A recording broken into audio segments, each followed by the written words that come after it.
retrouve en direct de Bruxelles, en Belgique, Marthe Tshisekedi, la veuve d'Étienne Tshisekedi. Bonsoir madame, merci d'avoir accepté de témoigner en direct sur TV5 Monde. Cela fait donc 6 mois quasiment que la dépouille de votre époux se trouve au funérarium d'Ixelles, c'est une commune bruxelloise.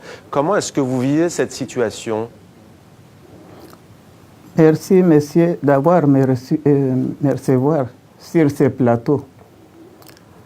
Je suis aujourd'hui sur ce plateau pour plaider le cas de mon mari et pour partager mes douleurs. Mon mari est décédé le 1er février. Il y a maintenant 6 mois que mon mari n'est pas encore enterré. C'est pour cela que je suis venu sur ce plateau pour faire appel à tout le monde qui connaît mon mari, l'ami, les parents, et tous qui les connaissent, pour les faire sensibiliser et les faire comprendre ma douleur.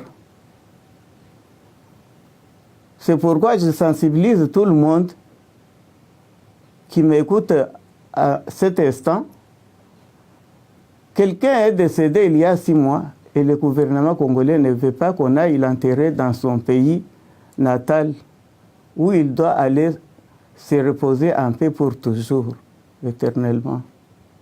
C'est pourquoi je fais aussi appel à tout le monde, à tous les présidents du monde, surtout les présidents africains et les premières dames de l'Afrique, pour savoir que dans notre coutume bantou, je n'ai jamais vu ça. C'est pourquoi c'est lui qui sent ma douleur. Il peut partager avec moi. Mais moi, je voulais aller enterrer mon mari dans notre pays, à côté de ses ancêtres. C'est pourquoi je fais appel et je sensibilise tout le monde. Marthe Tshisekedi, est-ce que vous êtes en colère aujourd'hui? Et si vous êtes en colère, contre qui? Non, ce n'est pas que je suis en colère, mais il faut aussi comprendre ma douleur et mes larmes aux yeux. C'est contre le gouvernement du pays, de notre pays, contre M. Kabila, qui ne voulait pas que mon mari qu'on aille enterrer mon mari au pays. Le président Kabila et le pouvoir congolais, Madame Tshisekedi, redoutent des troubles, des débordements le jour où sera rapatriée à Kinshasa la dépouille de votre époux. Qu'est-ce que vous répondez à cela? Mais moi, je ne crois pas.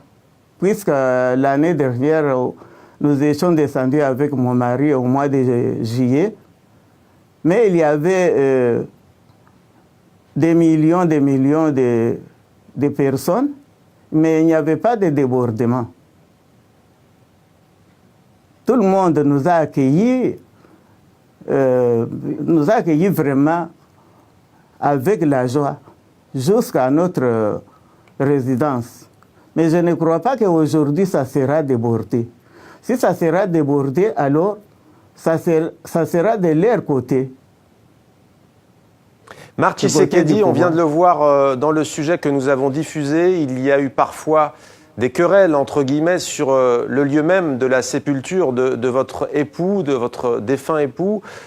Pour vous, il doit être enterré où? La priorité, on a bien compris, c'est que sa dépouille soit rapatriée à Kinshasa, la capitale de la République démocratique du Congo. Mais pour vous, est-ce qu'il doit être enterré dans l'intimité? Est-ce qu'il doit être enterré au siège de l'UDPS, son parti, le parti historique d'opposition?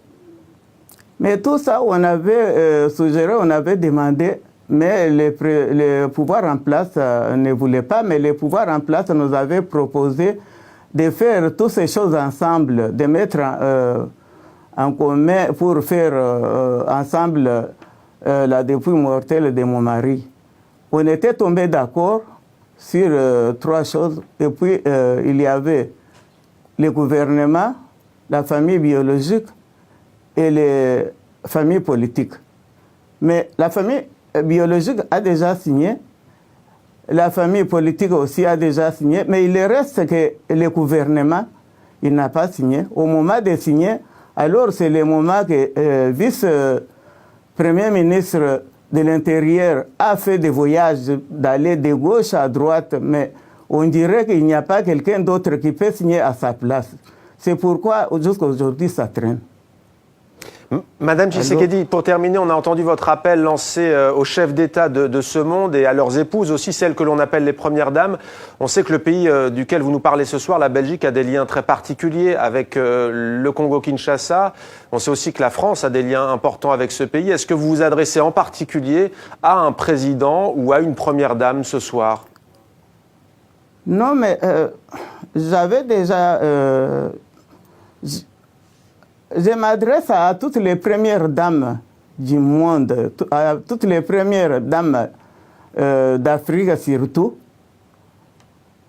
pour qu'ils entendent aussi ma souci et ma douleur qu'ils doivent partager avec moi. Merci beaucoup. Je ne vois pas. Merci beaucoup Marc Tshisekedi d'avoir accepté donc de témoigner sur TV5 Monde en ces temps difficiles. Un entretien exclusif donc TV5 Monde que l'on peut revoir sur notre site internet et sur les réseaux sociaux de TV5 Monde. Merci Marc Tshisekedi.